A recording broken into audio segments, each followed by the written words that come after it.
호세아서 두 번째 시간입니다. 1장 1절 여로보암 2세가 북이스라엘 왕이 된 시대에 호세아에게 임한 여호와의 말씀이니라. 너는 가서 음란한 여자를 맞이하여 음란한 자식들을 낳아라. 이 나라가 여호와를 떠나 크게 음란함이니라.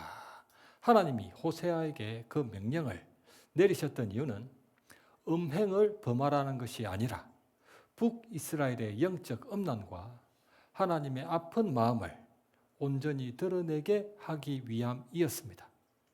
고멜은 바알 신전에 상주했던 신전 창기였을 것이고, 바알을 숭배하기 위해 신전을 들락거리는 숭배자들과 행음을 자행했을 것이라 추정합니다. 3절 그가 가서 고멜을 맞이하였더니 고멜이 임신하여 아들을 낳으매 여호와께서 이르시되 그의 이름을 이스라엘이라 하라. 이스라엘이라는 이름은 원래는 하나님이 심으신다, 그분이 뿌리신다, 비옥한 땅이라는 의미이지만 역사적으로는 아합의 탐욕과 음녀 이세벨의 간괴로 말미암아 백전노장 예후에게 아합 왕가가 진멸을 당해 심판의 피가 부어졌던 비정한 땅 피바다를 상징하게 되었습니다. 4절 조금 후에 내가 이스라엘 피를 예후의 집에 갚으며 이스라엘 족속의 나라를 패할 것임이니라. 예후 왕조는 아합 왕가의 바알 숭배를 심판하는 피를 뿌림으로써 왕가의 대열에 올라섰지만 그들도 바알을 숭배함으로써 피바다의 진멸을 피할 수 없습니다. 6절 고멜이 또 임신하여 딸을 낳으매 그의 이름을 로루하마라 하라. 내가 다시는 이스라엘 족속을 긍휼히 여겨서 용서하지 않을 것임이니라. 로루하마라는 이름은 불쌍히 여기지 않는다는 의미로 피도 눈물도 없다는 것입니다. 8절 또 임신하여 아들을 낳으매 그의 이름을 로암미라 하라. 로암미라는 이름은 나의 백성이 아니다, 내 자식이 아니다 라는 의미입니다. 1절 이 나라가 여호와를 떠나 크게 음란함이니라. 하나님은 우상 숭배를 상징하는 음란을 절대로 용납하지 않으시며 혹시 그럴 경우에는 피바다, 진멸의 심판을 내리시고 피도 눈물도 없다, 조금도 불쌍히 여기지 않으시며 내 자식이 아니다, 모든 관계를 끊어버리십니다. 오늘 본문 호세아 2장 2절부터 8절입니다. 너희 어머니와 논쟁하고 논쟁하라. 그는 내 아내가 아니요 나는 그의 남편이 아니라. 그가 그의 얼굴에서 음란을 제하게 하고 그 유방 사이에서 음행을 제하게 하라. 그렇지 아니하면 내가 그를 벌거벗겨서 그 나던 날과 같게 할 것이요 그로 광야같이 되게 하며 마른 땅같이 되게 하여 목말라 죽게 할 것이며 내가 그의 자녀를 긍휼히 여기지 아니하리니 이는 그들이 음란한 자식들임이니라.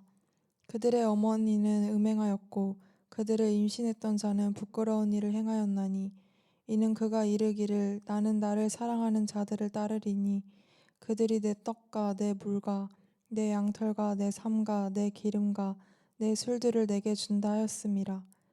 곡식과 새 포도주와 기름은 내가 그에게 준 것이요 그들이 바알을 위하여 쓴 은과 금도 내가 그에게 더하여 준 것이거늘 그가 알지 못하는도다. 아멘. 아멘. 2절 너희 어머니와 논쟁하고 논쟁하라. 어머니는 조상들을 가리켜 그들의 조상들이 어떻게 살았는지 돌아보라는 것입니다. 그는 내 아내가 아니요 나는 그의 남편이 아니라. 그가 그의 얼굴에서 음란을 제하게 하고 그 유방 사이에서 음행을 제하게 하라. 그렇지 아니하면 내가 그를 벌거 벗겨서 그 나던 날과 같이 할 것이요 태어나던 날 같이 벌거 벗겨 그로 광야같이 되게 하며 마른 땅같이 되게 하여 목말라 죽게 할 것이며 내가 그의 자녀를 긍휼히 여기지 아니하리니 그들이 음란한 자식들임이니라. 북이스라엘의 우상 숭배를 상징하는 고멜의 음란과 음행으로 말미암아 혼인 언약을 파기하겠다는 의미로 거친 말씀이 쏟아집니다.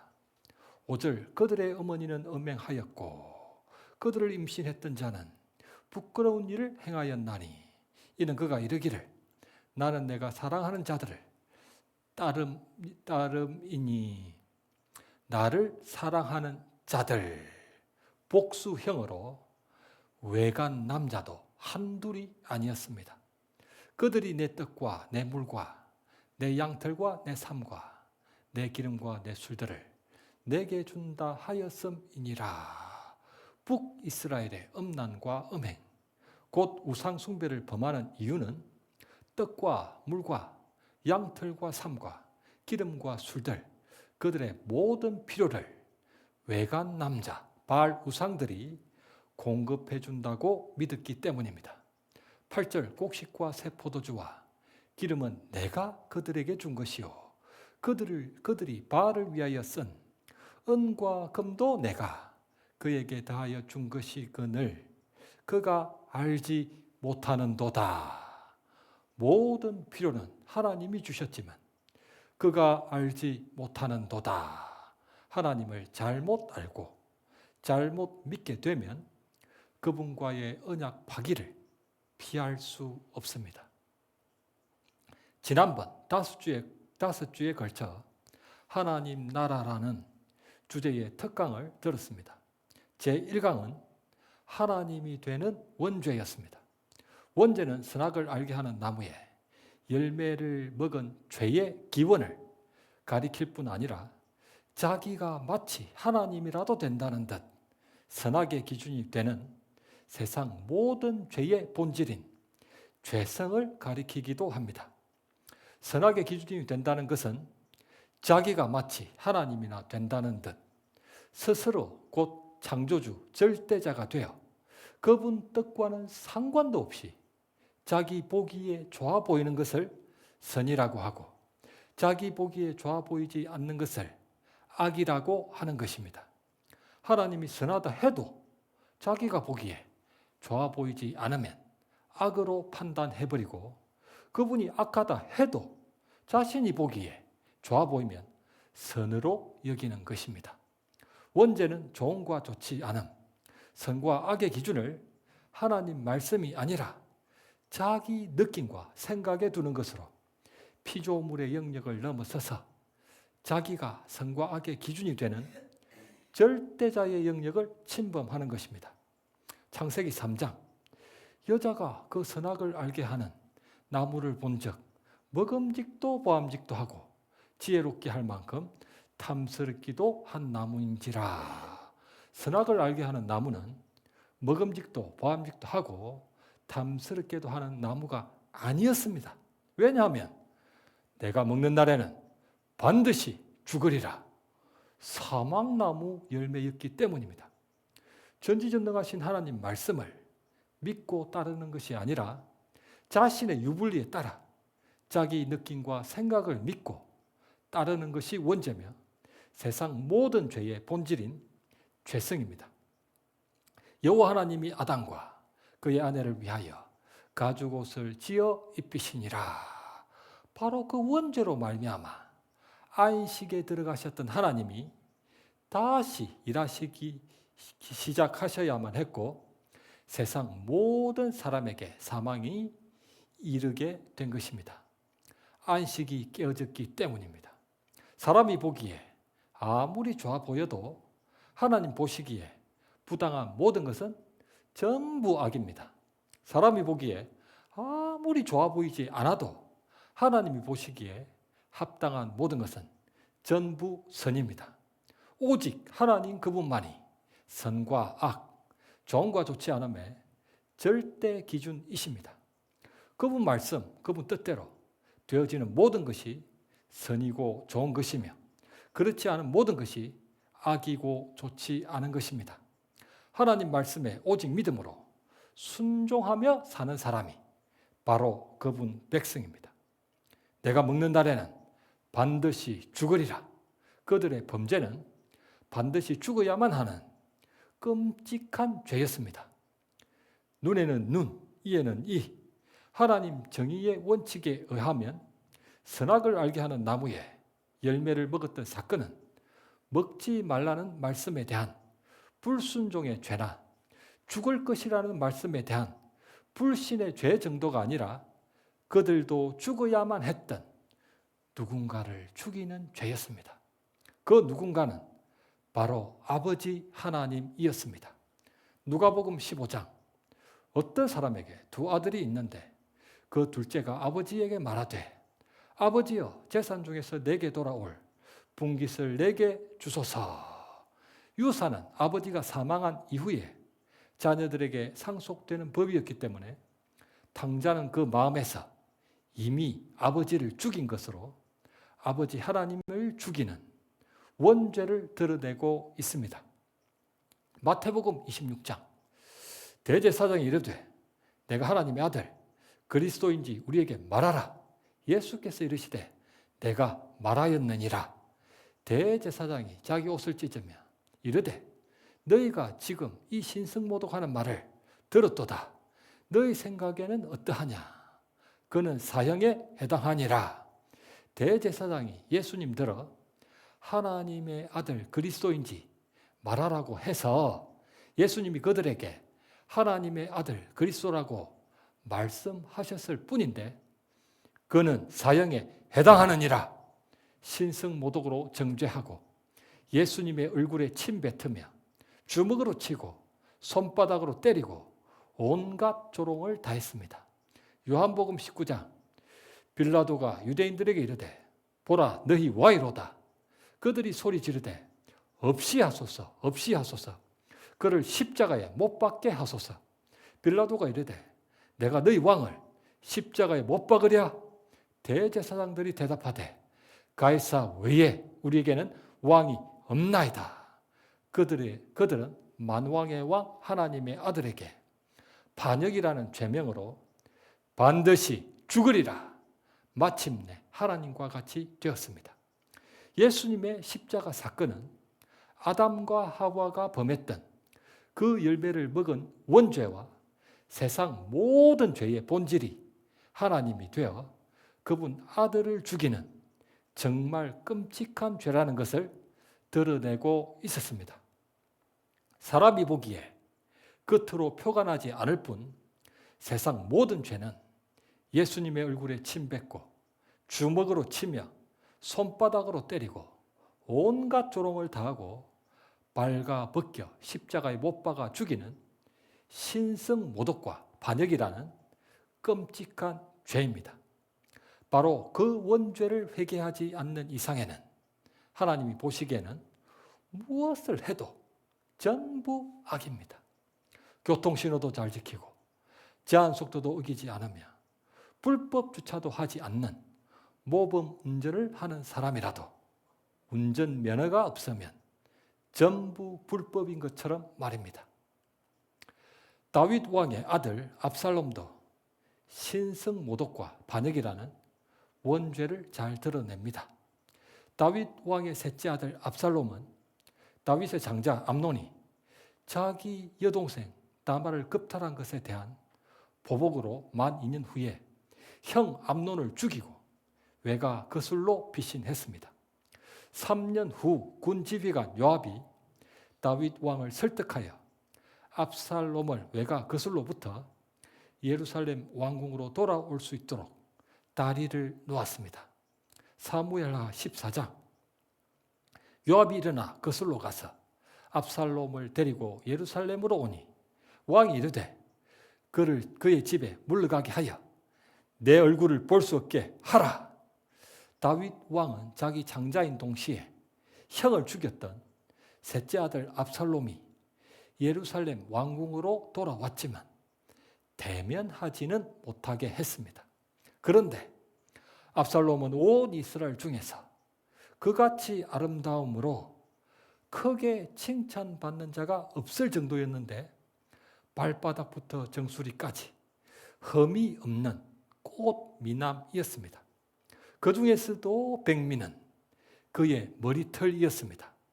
그의 머리털이 무거움으로 연말마다 깎았는데 그 머리털 무게는 200세겔이었습니다. 연말마다 깎았다는 머리털, 곧 작년에 비해 더 길어진 머리털, 그 무게만 2.3kg이나 되었습니다. 1년 동안 길러서 잘랐던 머리털의 무게만 2.3kg이었으니 얼마나 그 머리털이 많이 자랐겠습니까? 아주 빨리 자라는 머리털로 화려한 긴 금발이었으니 정말 꽃미남이었을 것이고 그의 최고 자랑거리도 바로 그 긴 머리털이었습니다. 그러나 압살롬이 예루살렘 왕궁으로 돌아왔지만 다윗 왕이 그를 2년 동안이나 대면하지 않았던 것에 분을 품고 백성들의 마음을 훔치기 시작합니다. 압살롬이 성문 길 곁에 서서 어떤 사람이 왕에게 재판을 청하러 올 때에 압살롬이 그에게 이르기를 너희 일이 옳고 바르다마는 너희의 송사를 들을 사람을 왕께서 세우지 아니하셨다. 내가 이 땅에서 재판관이 되고 누구든지 송사를 재판할 일이 있어 내게로 오는 자에게 내가 정의를 베풀기 원하노라. 사람이 가까이 와서 그에게 절하려 하면 압살롬이 그 사람을 붙들고 그에게 입을 맞추니 이스라엘 무리 중에 왕께 재판을 청하러 오는 자들마다 압살롬의 행함이 이와 같아서 이스라엘 사람의 마음을 압살롬이 훔치니라. 그의 최고 자랑거리였던 화려한 긴 금발도 백성들 마음을 훔치는 일에 한몫했을 것입니다. 성경 말씀 사무엘 15장 10절부터 12절입니다. 이에 압살롬이 정탐을 이스라엘 모든 지파 가운데 두루 보내 이르기를 너희는 나팔 소리를 듣거든 곧 말하기를 압살롬이 헤브론에서 왕이 되었다 하라 하니라. 그때 청함을 받은 200명이 압살롬과 함께 예루살렘에서부터 헤브론으로 내려갔으니 그들은 압살롬이 꾸민 그 모든 일을 알지 못하고 그저 따라가기만 한 사람들이라. 제사 드릴 때에 압살롬이 사람을 보내 다윗의 모삭길로 사람 아히도벨을 그의 성읍길로에서 청하여 온지라. 반역하는 일이 커가매 압살롬에게로 돌아오는 백성이 많아지니라. 아멘. 압살롬의 반역에 가담한 군대들이 예루살렘으로 진격하자 전쟁에서 단 한 번도 패한 적이 없었던 다윗 왕이었지만 그도 반역군이 쳐들어온다는 소문에 군 지휘관 요압을 비롯한 측근 신하들과 함께 기드론강 너머로 도피했습니다. 압살롬은 아버지 다윗 왕의 왕권을 접수했다는 의미에서 백주 대낮에 다윗 왕의 후궁 10명과 동침을 해버리고 마침내 아버지를 죽이기 위해 반역군과 함께 기드론강을 건너게 됩니다. 성경 말씀 사무엘하 18장 9절부터 15절입니다. 압살롬이 다윗의 부하들과 마주치니라. 압살롬이 노새를 탔는데 그 노새가 큰 상수리 나무 번성한 가지 아래로 지날 때에 압살롬의 머리가 그 상수리 나무에 걸림에 그가 공중에 달리고 그가 탔던 노새는 그 땅과 공중 사이로 빠져나간지라. 요압이 이르되 나는 너와 같이 지체할 수 없다 하고 손에 작은 창 셋을 가지고 가서 상수리 나무 가운데서 아직 살아있는 압살롬의 심장을 찌르니 요압의 무기를 든 청년 10명이 압살롬을 에워싸고 쳐 죽이니라. 아멘. 아멘. 그의 최고 자랑거리였던 화려한 긴 금발이 나무에 매달리는 바람에 요압의 창에 찔려 목숨을 잃고 말았습니다. 그는 아버지 왕을 죽이지는 못했지만 반역을 일으켜 그의 마음속에서는 이미 아버지를 죽였으며 아버지의 여인 후궁들을 범함으로써 아버지를 모독했습니다. 아들이 아버지 왕을 죽이려 하다가 도리어 나무에 매달려 죽었습니다. 신명기 21장 23절 나무에 달린 자는 하나님께 저주를 받았음이니라. 나무에 매달려 죽은 왕의 아들 압살롬은 하나님께 저주를 받았기 때문에 십자가 나무에 달려 창에 찔려 죽으신 하나님 아들 예수님의 모형이기도 했습니다. 그처럼 세상 모든 죄의 본질인 원죄는 하나님에 대한 신성모독일 뿐 아니라 하나님을 죽이는 반역입니다.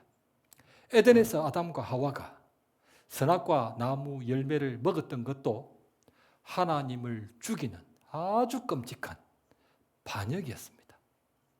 성경 말씀 호세아 6장 7절입니다.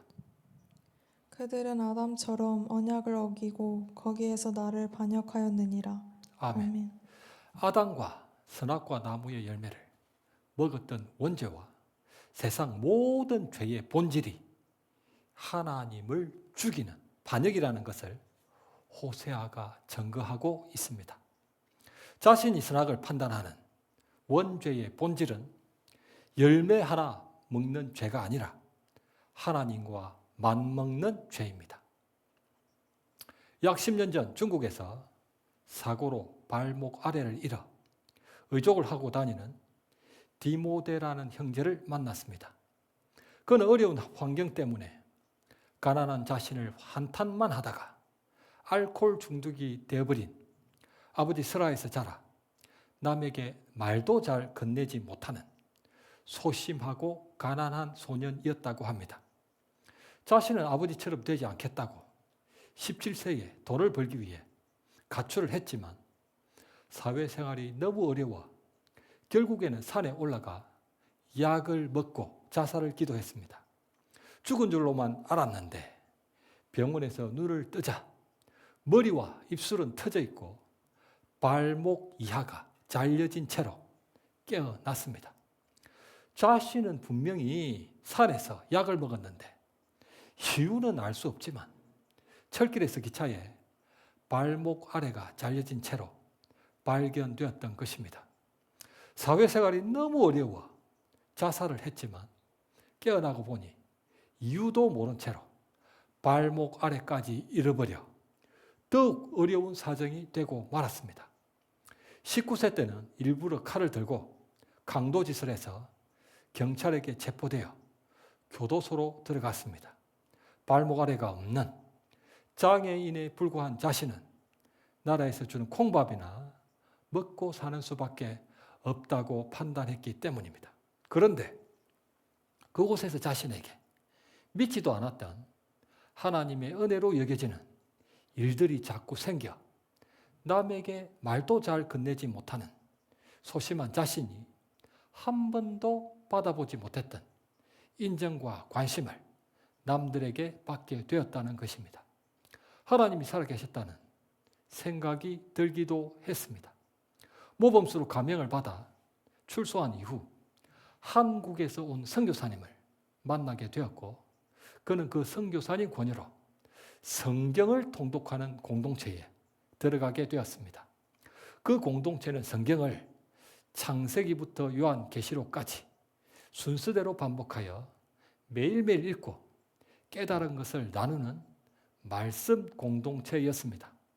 실제로 중국 현지에는 그렇게 성경을 통독하는 말씀 공동체들이 있는데 그 공동체에는 30독은 기본이고 100독을 한 사람도 많이 있다고 합니다. 디모데 형제도 그 공동체에서 성경을 순서대로 반복하여 매일매일 읽으니 성경에 대해 알아가는 것들이 점차 늘어가며 하나님을 믿기 시작했습니다. 그런데 마음에 걸리는 불편함이 하나 있었습니다. 디모데 형제가 갖고 있는 성경책과 다른 분들이 갖고 있는 성경책이 비교가 되는 것입니다. 성경을 열심히 통독하는 공동체다 보니 더 그랬을 것입니다. 다른 분들이 갖고 있는 성경책은 한국 교회로부터 지원받은 까만 가죽 커버에 쌓여 지퍼가 달려있는 얇고 가벼운 성경책으로 아주 폼이 났는데 자기가 갖고 있는 성경책은 중국에서 출판된 두껍고 무거우며 가죽 커버도 아니고 지퍼도 달려있지 않아 폼이 나질 않는 것입니다. 디모데 형제도 한국 교회에서 지원해주는 그 새 성경책이 갖고 싶었습니다. 그래서 선교사님께 자신도 그 새 성경책을 갖고 싶다고 갖게 해달라고 부탁을 했습니다. 하나님께 기도하세요. 하나님은 사랑이십니다. 얇고 가벼운 성경책을 달라고 사랑의 아버지께 기도하세요. 그날부터 디모데 형제는 사랑의 아버지께 성경책을 달라고 매일매일 기도했습니다. 어느 날 선교사님이 이번에 한국에서 들어오시는 형제님들이 성경책을 10권 정도 갖고 오신다고 합니다. 디모데 형제는 아주 기뻐하며 드디어 사랑의 아버지로부터 자기 기도에 대한 응답이 왔다고 생각했습니다. 그러나 기쁨도 잠시 이내 실망으로 바뀌고 말았습니다. 왜냐하면 한국에서 갖고 온다는 그 성경 10권은 새 성경책이 아니라 누군가가 사용하다 보낸 낡은 성경이었기 때문입니다. 말이 낡은 성경이지 한국에서 보낼 정도면 거의 새 성경인 거죠. 어쨌든 디모데 형제 입장에서는 낡은 성경은 폼이 나질 않습니다. 폼이 나질 않으니까 실망했던 것입니다. 내가 매일매일 기도했는데 사랑의 아버지께서 나에게는 새 성경이 아니라 낡은 성경을 주신다? 사랑의 아버지께 실망하고 말았습니다. 선교사님은 디모데 형제에게 그 낡은 성경 10권 중 제일 새 것처럼 보이는 성경을 골라 건네주시면서 낡은 것은 가죽 커버일 뿐 그 내용인 하나님 말씀은 항상 새로운 것이니 성경을 순서대로 반복하여 매일매일 읽으세요. 그러나 성경을 읽고 싶은 생각은 이미 싹 사라져 버렸습니다. 그 낡은 성경도 지퍼 부분에 실밥이 너덜거리는 것이 유난히 눈에 들어와 정말 낡아만 보였습니다. 선교사님께 받지 않겠다는 말을 하고 싶었지만 차마 그럴 수는 없었습니다. 일단 실밥이 너덜거려 지퍼가 잘 잠기지 않는 것을 수리해서 갖고만 있다가 나중에 새 성경을 다시 받으면 이것은 남에게 줘야겠다. 가죽 커버였기 때문에 근처 가죽 구두를 수선하는 가게에 수선을 부탁했습니다. 이럴 수가!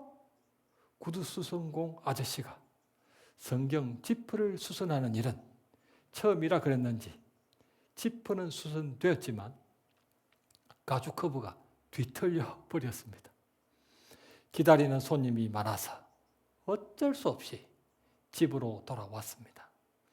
정말 낡아버린 것도 모자라 이제는 커버가 뒤틀려지기까지 지퍼 수선을 맡기기 전보다 사랑의 아버지께 더 실망하지 않을 수 없었습니다. 그런데 갑자기 한 깨달음이 밀려왔습니다. 그 성경책의 내용에는 아무 문제가 없는데 단지 커버가 낡았고 뒤틀려진 것 때문에 자신에게 냉대를 받는 것이 마치 사회생활이 너무 어려워 자살을 했지만 깨어나고 보니 발목 아래가 잘려져 더욱 어려운 사정이 되고 말았던 자신과도 같다는 생각이 들기 시작했습니다. 디모데 형제의 눈에서 눈물이 흐르기 시작했습니다. 자기가 꼭 자신 같은 성경을 버리려 했다는 것이 너무 부끄러웠고 그 순간 자신을 위해 예수님을 보내주신 하나님이 사랑의 아버지라는 것이 깨달아졌기 때문입니다. 자신은 발목 아래도 없는 장애인에 불과하고 소심하기 그지없지만 자신을 하나님의 아들로 삼아주셔서 새 사람으로 만들어주시고 교도소에서도 도와주셨으며 함께 해주신 사랑의 아버지가 느껴지기 시작했습니다. 디모데 형제는 커브가 넓고 뒤틀려진 그 성경을 붙들고 한참을 울었다고 했습니다. 그리고 그 낡은 성경을 보니 세상에서 제일 폼나는 새 성경으로 보이기 시작했습니다. 디모데 형제는 그렇게 아버지 사랑을 깨달아 디모데 목사님까지 되어 저를 만나기 위해 몇 달 전에 우리 교회를 방문했습니다.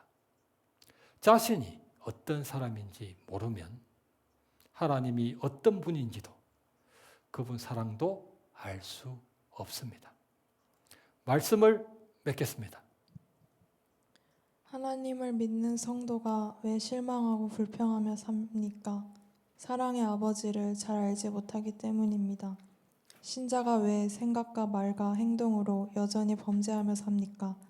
자신이 아무렇지 않게 범한 죄가 예수님의 얼굴에 침 뱉고 주먹과 손바닥으로 때리며 온갖 조롱을 다하고 발가벗겨 십자가에 못 박아 죽이는 신성모독과 반역죄라는 것을 잊고 살기 때문입니다. 하나님의 자녀는 그분의 기록된 말씀을 매일 묵상하고 기도해야 합니다.